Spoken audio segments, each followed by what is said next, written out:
Está con nosotros José Mario de la Garza, abogado e integrante de la asociación Proyecto Justicia Común, que ha denunciado irregularidades en la candidatura de algunas aspiraciones. José Mario, bienvenido a NTN24, ¿qué tal? Hola, muy buenas tardes y muchísimas gracias por el espacio. José Mario, ¿de cuántas candidaturas estamos hablando y de quiénes se trataría? Pues la sociedad civil organizada ha denunciado una veintena de candidaturas. Hemos identificado a más de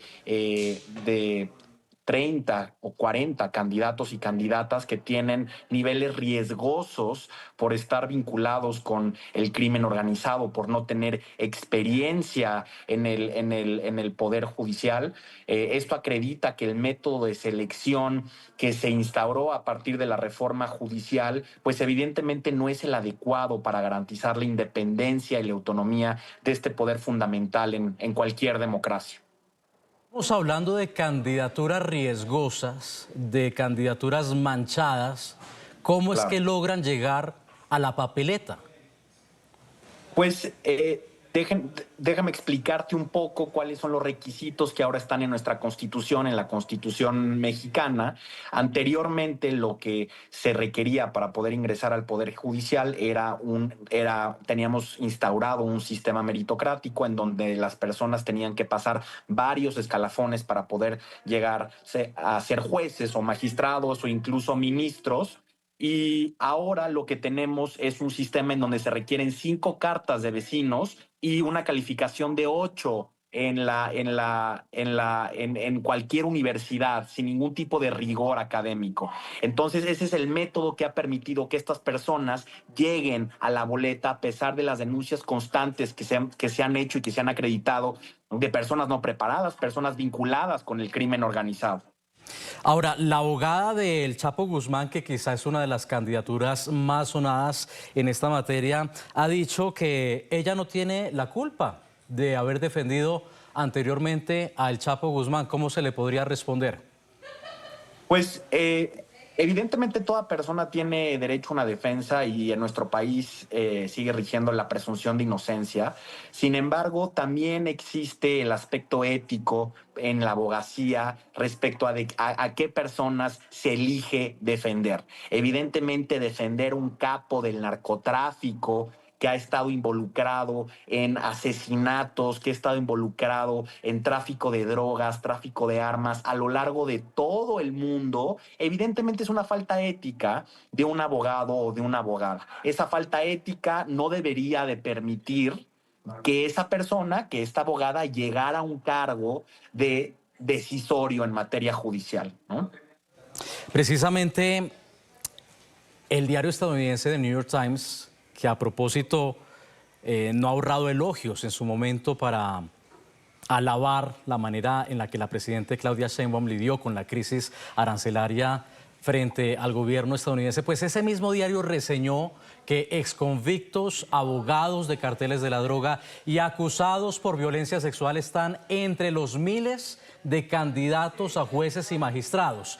Este tipo de inconsistencias, según el diario, aviva el temor a que el crimen organizado pueda ejercer su influencia en la votación. Citando a Amrit Singh, que es un profesor de Derecho de la Universidad de Stanford, analizó el llamado experimento mexicano y la influencia que ya han tenido los grupos criminales en gobiernos locales, las fuerzas de seguridad y los sectores de la economía en amplias franjas del país. Yo te pregunto, ya que estamos hablando sobre el tema, José Mario, ¿cuál es el riesgo de que estos candidatos lleguen a ocupar puestos en la judicatura, en el Poder Judicial? Pues el riesgo es grandísimo y yo ya no diría que es un riesgo, es una realidad. Es una realidad que hemos acreditado las organizaciones de la sociedad civil.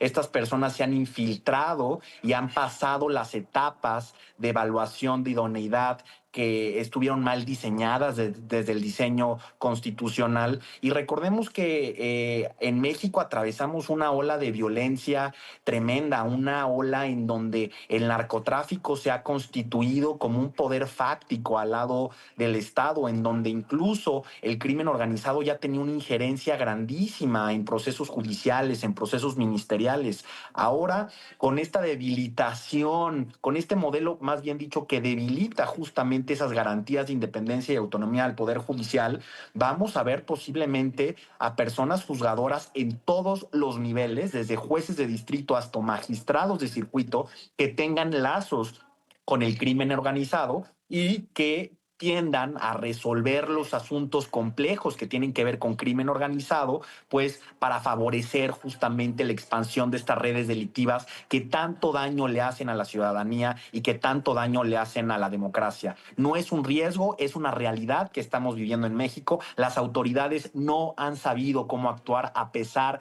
de que está demostrado con hechos fácticos que hay candidaturas sumamente riesgosas. Incluso tuvimos una resolución del Tribunal Electoral en donde se le ordena al Instituto Nacional Electoral tomar cartas en el asunto.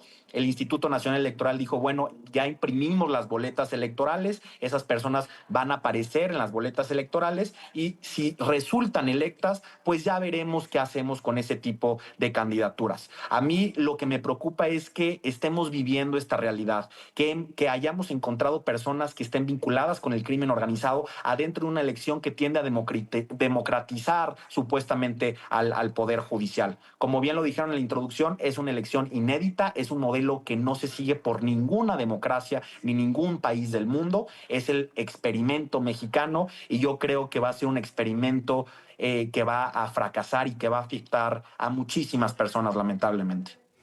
Ahora, tú dices, las autoridades han dicho vamos a ver qué pasa, pero ustedes desde la sociedad civil, ¿qué planes tienen en caso de que algunas de estas candidaturas lleguen a prosperar?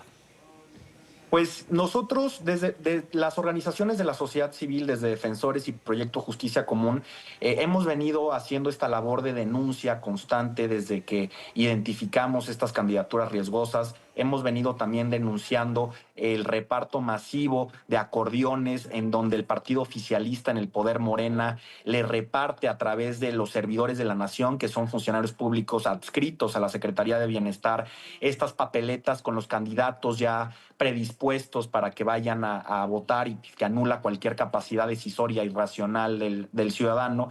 Y desde la sociedad civil y desde la ciudadanía vamos a seguir activando todos los mecanismos legales que tengamos a nuestro alcance, no solamente para denunciar y poner en el foco público este tipo de riesgos en el proceso electoral, sino también para poder llegar al fondo de las responsabilidades y en caso de que alguno de estos candidatos riesgosos, candidatas riesgosas, llegue a ser electa mediante esta elección, impugnar esa victoria por falta de idoneidad constitucional para desempeñar el cargo.